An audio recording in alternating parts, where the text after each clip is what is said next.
All right, so we recently flew Air France's newer business class product, the suite, on their Airbus A350 from Paris, their hub, to JFK. Now let's review the flight, show you the amount of points and miles we used and taxes and fees we paid, and see if this was a good use of our points, and if this is a flight you would consider taking in the future.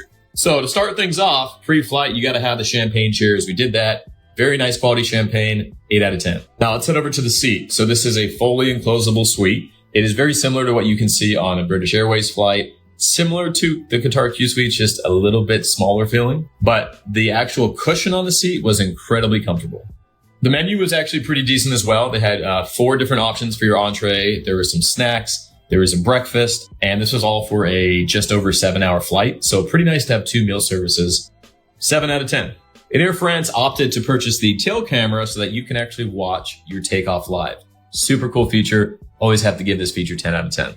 Hey, takeoffs can be a little bit nerve-wracking. We always hold our hands. That's just our thing, my wife and I. And yes, we do sit in front of each other. We rarely opt to sit in the middle seats together, even on Emirates First Class and other airlines as well. Not that we don't love each other, but the view from the window seat is just so cool to have. So that's why we opt for that. Okay, entertainment, really cool. Again, this was a very new plane. I think it was less than a year old. So the entertainment system was great. Movie selection, pretty good. 8 out of 10. Okay, if you're interested in privacy, the fully enclosed door is nice. Of course, the flight attendant still walk by and peek their head over to make sure everything's okay. Hopefully you don't have any creepy people walking by because they can see you. But again, the fact that the door closes is a pretty cool feature. So we'd have to give this an 8 out of 10. Why is it not higher? Well, there are 2 products right now that have floor to ceiling partitions. And unless you're on one of those planes, we can't give you higher than an 8. Dude, the real disappointment came with the baguettes. They were hard. Even asked for a new one. I know that's picky and this is more of a first world problem, but Air France, I would think the baguettes would be good. So apart from that, the appetizer was a 7 out of 10. Still, this is on an airplane. You're getting served. It's very nice.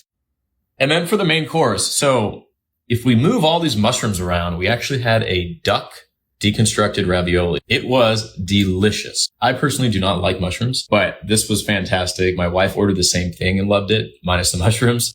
9 out of 10, only because the mushrooms are touching the main portion and we don't like mushrooms, but really, really nice meal. Good job on the entree here. Okay, so what do we pay? So we spent 143,000 miles and $808.80 in taxes and fees for both tickets. Now the cash cost of both tickets was just over $10,000. So this was roughly a 6.5 cents per point redemption, a great redemption. We would absolutely do it again. And believe it or not, you can get the same route for as little as 45,000 miles one way. We just did not have that option for the dates we traveled, and we still thought this was quite a good redemption. Would you fly this business class product? Hey, above all else, thank you for being you. Love you. Bye.